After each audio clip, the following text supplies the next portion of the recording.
Shalom Bapak Ibu jemaat yang dikasihi oleh Tuhan. Berjumpa lagi dalam CK7 Online Bible Study malam hari ini. Nah, hari ini kita akan melanjutkan pembelajaran kita pada kitab Yosua pasalnya yang ke-17 ayat 1 sampai 18. Nah, sebelum kita belajar malam hari ini, mari kita datang kepada Tuhan. Kita minta hikmat dan wahyunya turun atas kita semua. Mari kita berdoa, kita menyembah Tuhan. Horabashanda bakara.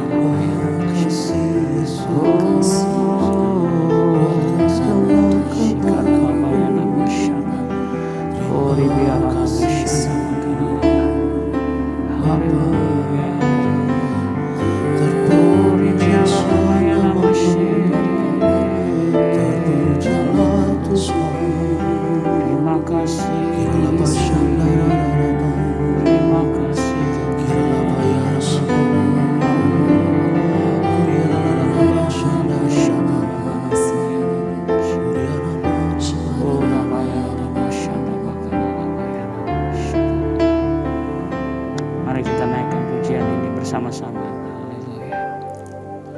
Lebih dari yang telah ku pinta, lebih dari yang telah ku pikirkan, semuanya Engkau sediakan dalam hidupku.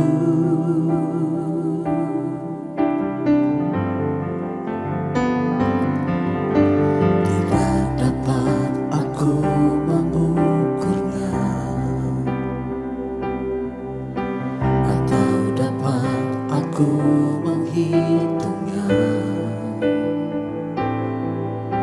kebesaran kasih-Mu ya Tuhan yang Kau berikan.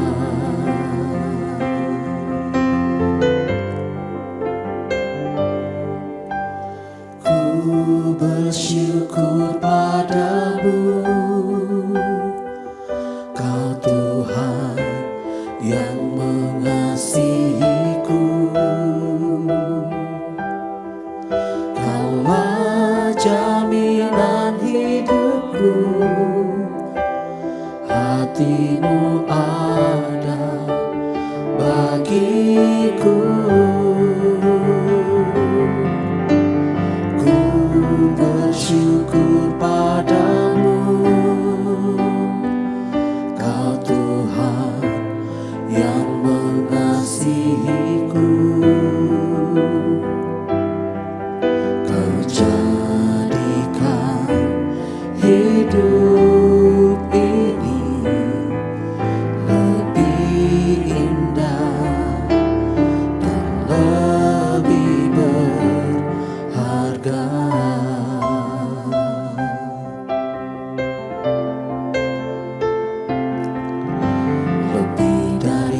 Yang telah ku minta, lebih dari yang telah ku pikirkan,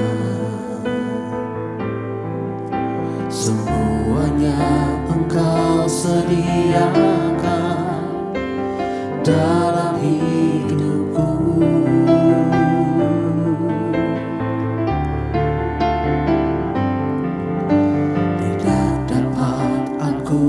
Mengukurnya atau dapat aku menghitungnya, kebesaran kasih-Mu ya Tuhan yang Kau berikan.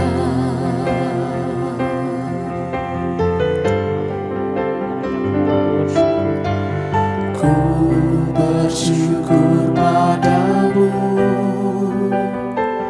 Kau Tuhan yang mengasihiku. Kaulah jaminan hidupku, hati-Mu ada bagiku. Ku bersyukur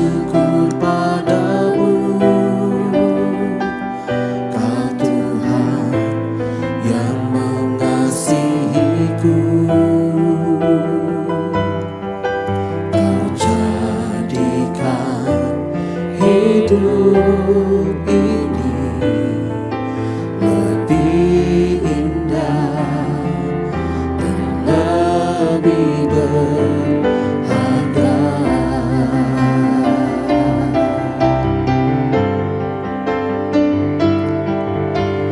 Ku bersyukur padamu, Kau Tuhan yang mengasihiku. Kaulah jaminan hidupku, hati-Mu ada bagiku. Ku bersyukur padamu, Kau Tuhan yang mengasihiku. Kau jadikan hidup ini lebih indah dan lebih berharga. Kau jadikan hidup ini lebih indah dan lebih berharga. Kau jadikan hidup ini lebih indah dan lebih berharga.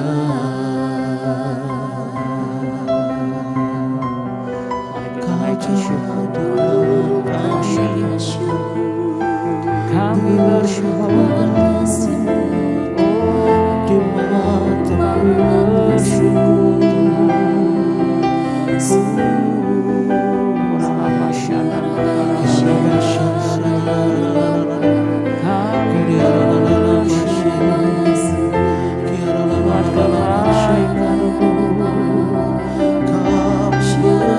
kasih setiamu dalam hidup kami.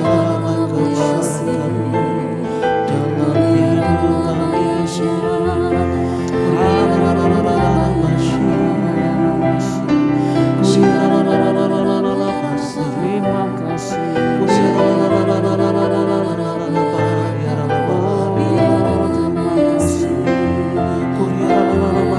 Buat kebaikan,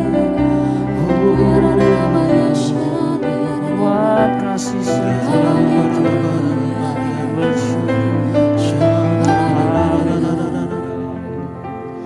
Ada mujizat dalam bersyukur. Engkau tempat perlindunganku, Tuhan.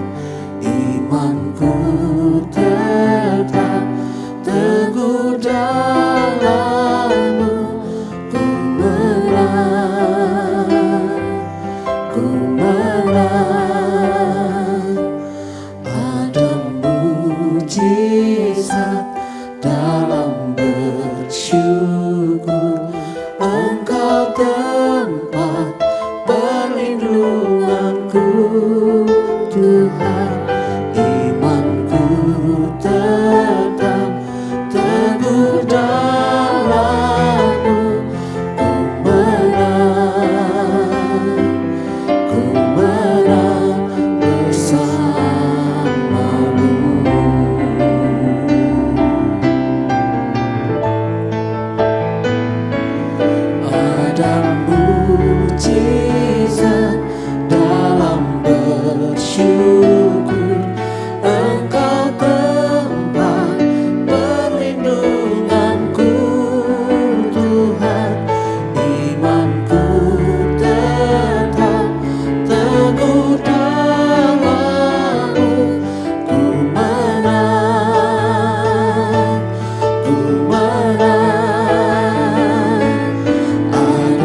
Sungguh kami bersyukur Kau Allah yang adalah pembuat mujizat itu.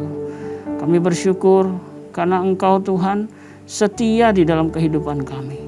Terima kasih untuk malam hari ini Bapa. Sebentar kami akan belajar kembali firman-Mu. Kiranya hikmat dan wahyu turun atas kami semua. Bagi anak-anak-Mu juga yang ada di rumah-rumah yang saat ini menyaksikan. Biar juga turun hikmat dan juga pewahyuan buat kami semua. Kami menangkap pembelajaran malam hari ini dari kitab Yosua ini Tuhan. Terima kasih urapi kami semua. Di dalam nama Tuhan Yesus kami siap untuk belajar malam ini. Mari yang percaya sama-sama katakan amin. Baik Bapak Ibu, ya mari kita melihat di dalam Yosua pasal yang ke-17 pada malam hari ini ayat 1 sampai 18. Nah, sedikit latar belakang ya bahwa bangsa Israel ini telah sampai di Kanaan pada saat itu ya. Nah, Allah melalui Yosua telah membagi-bagi tanah di daerah tersebut dengan adil ya seperti yang Tuhan janjikan. Nah, persoalannya kemudian ada persoalan, ada masalah muncul.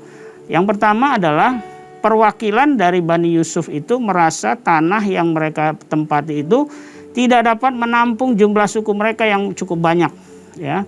Nah, karena itu mereka lapor kepada Yosua ya pada waktu itu supaya mereka mendapat jatah tanah yang lebih begitu.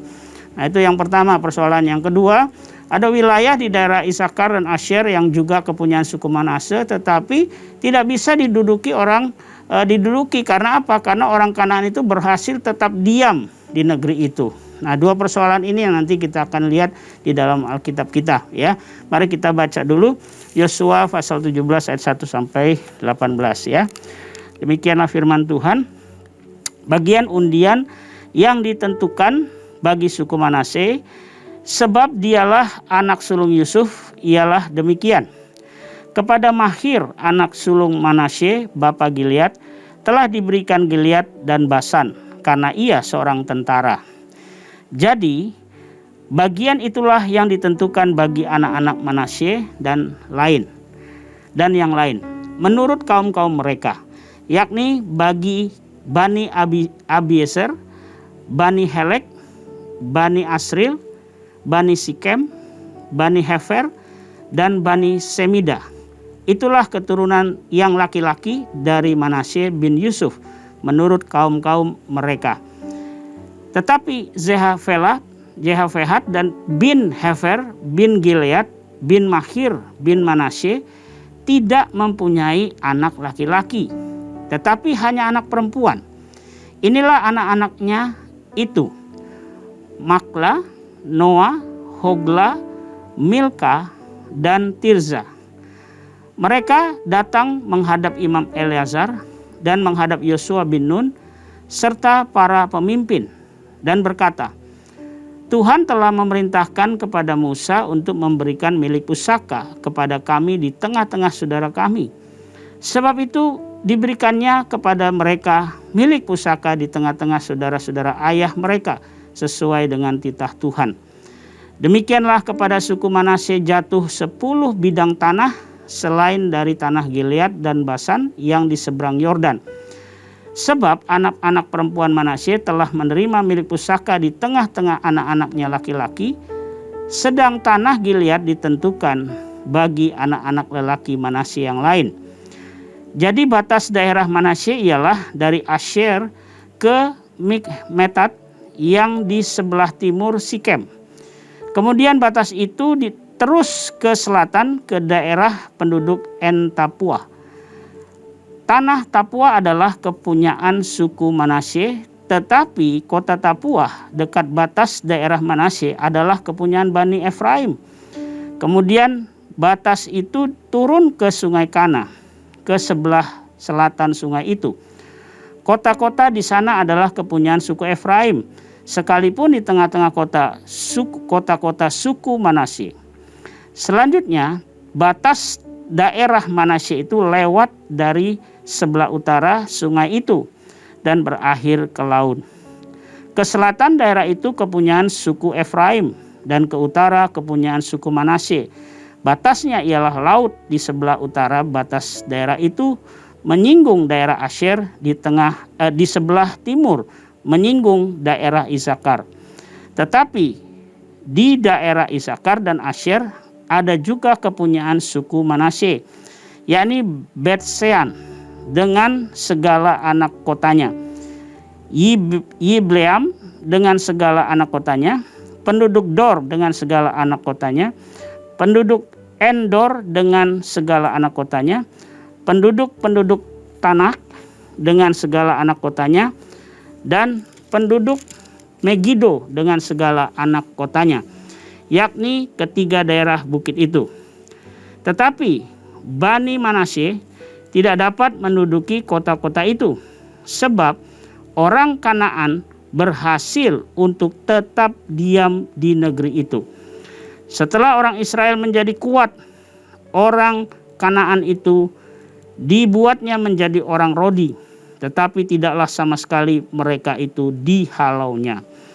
Berkatalah Bani Yusuf kepada Yosua demikian, "Mengapa engkau memberikan kepadaku hanya satu bagian undian dan satu bidang tanah saja menjadi milik pusaka? Padahal aku ini bangsa yang banyak jumlahnya, karena Tuhan sampai sekarang memberkati aku." Jawab Yosua kepada mereka, "Engkau bangsa yang banyak jumlahnya. Pergilah ke hutan dan bukalah tanah bagimu di sana di negeri orang Feris dan orang Refraim. Jika pegunungan Efraim itu terlalu sesak bagimu."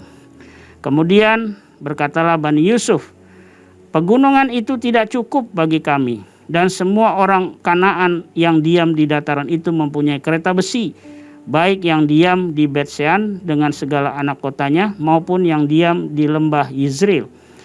Lalu berkatalah Yosua kepada keturunan Yusuf, kepada suku Efraim dan suku Manasye, "Engkau ini bangsa yang banyak jumlahnya dan mempunyai kekuatan yang besar. Tidak hanya satu bagian undian ditentukan bagimu, tetapi pegunungan itu akan ditentukan bagimu juga.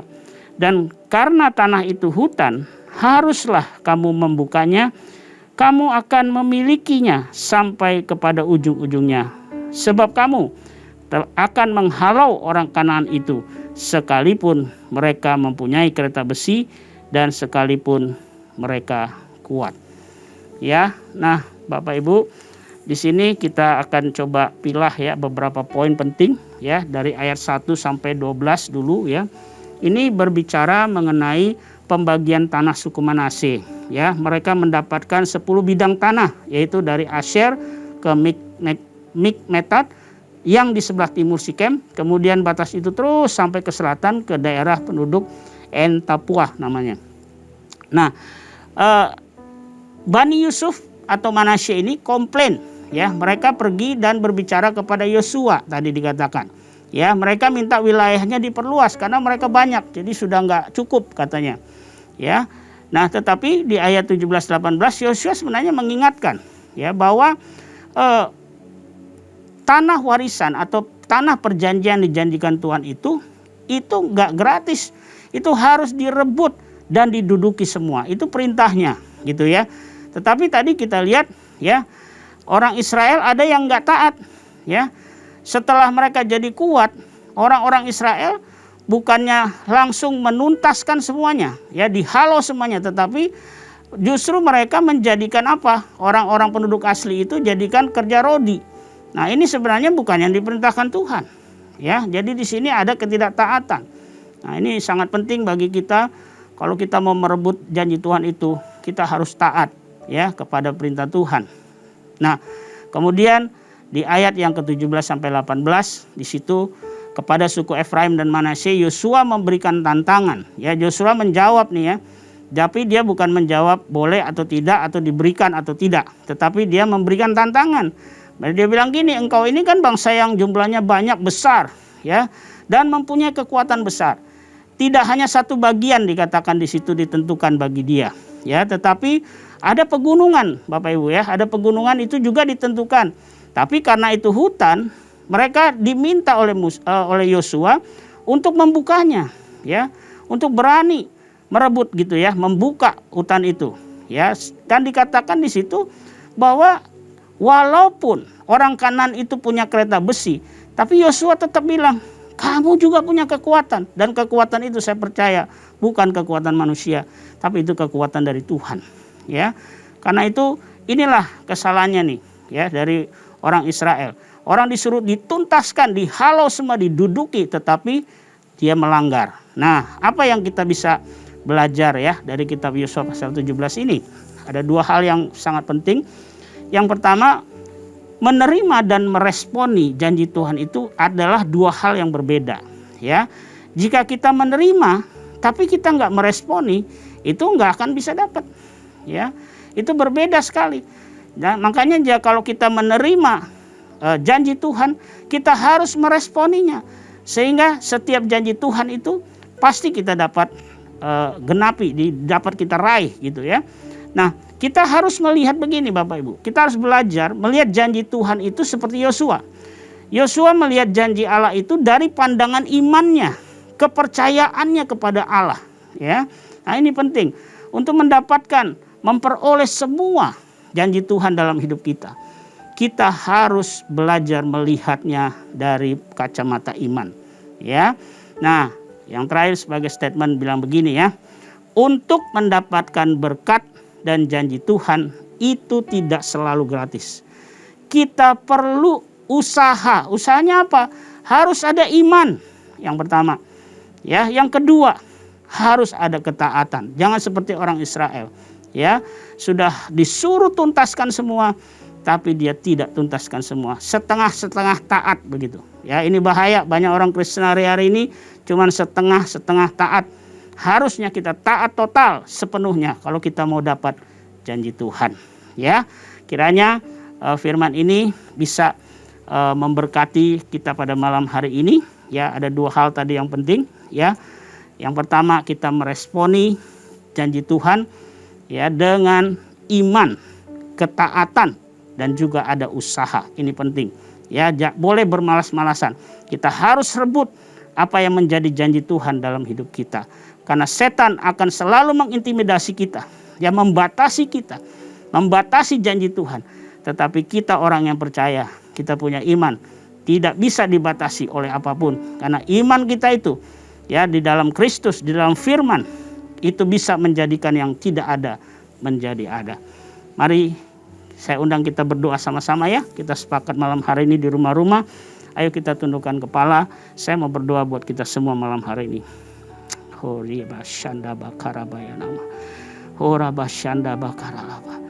Bapa, kami bersyukur kami punya Allah yang berjanji dan Kau pasti menepatinya Bapa. Tapi dari sisi kami malam ini, anak-anak-Mu yang ada di rumah-rumah, berikanlah kami mengerti firman-Mu malam hari ini. Kami mau belajar dari Yosua, bisa melihat janji-Mu itu, meresponinya dengan iman dan ketaatan yang penuh, tidak setengah-tengah. Supaya setiap kami, anak-anak-Mu, boleh memperoleh janji-Mu di dalam kehidupan kami sepenuhnya, seutuhnya, selengkapnya. Karena kami percaya bahwa Engkau Allah yang sanggup memberikan kami kekuatan untuk kami memperoleh janji-janji-Mu itu Tuhan. Biarkanlah malam hari ini Engkau melawat setiap kami di rumah-rumah. Mungkin ada yang lemah saat ini, imannya, kekuatannya. Marilah Tuhan, Kau berikan kekuatan bagi kami semua malam hari ini. Supaya setiap kami, mungkin kami ada yang sakit, bangkitkan iman kami. Kami percaya oleh bilur-bilur Yesus kami disembuhkan dalam nama Yesus. Mungkin ada yang mungkin terpuruk hari-hari ini.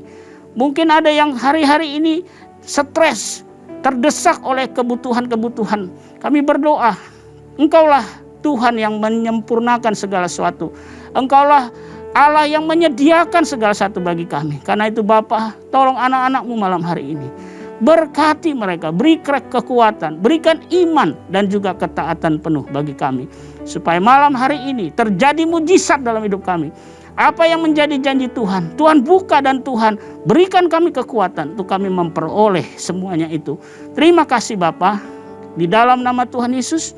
Dan sebelum kami menutup pelajaran pada malam hari ini, kiranya Engkau mencurahkan berkat-Mu yang terbaik buat kami semua, anak-anak-Mu di manapun kami berada. Mari Bapak Ibu jemaat yang dikasihi Tuhan, angkat tangan-Mu, arahkan hati-Mu kepada Tuhan, dan terimalah berkat yang berlimpah-limpah dari Allah Bapa kita, kasih karunia dalam anak yang tunggal Tuhan kita Yesus Kristus, dan persekutuan yang manis dengan Roh Kudus menyertai kita semua.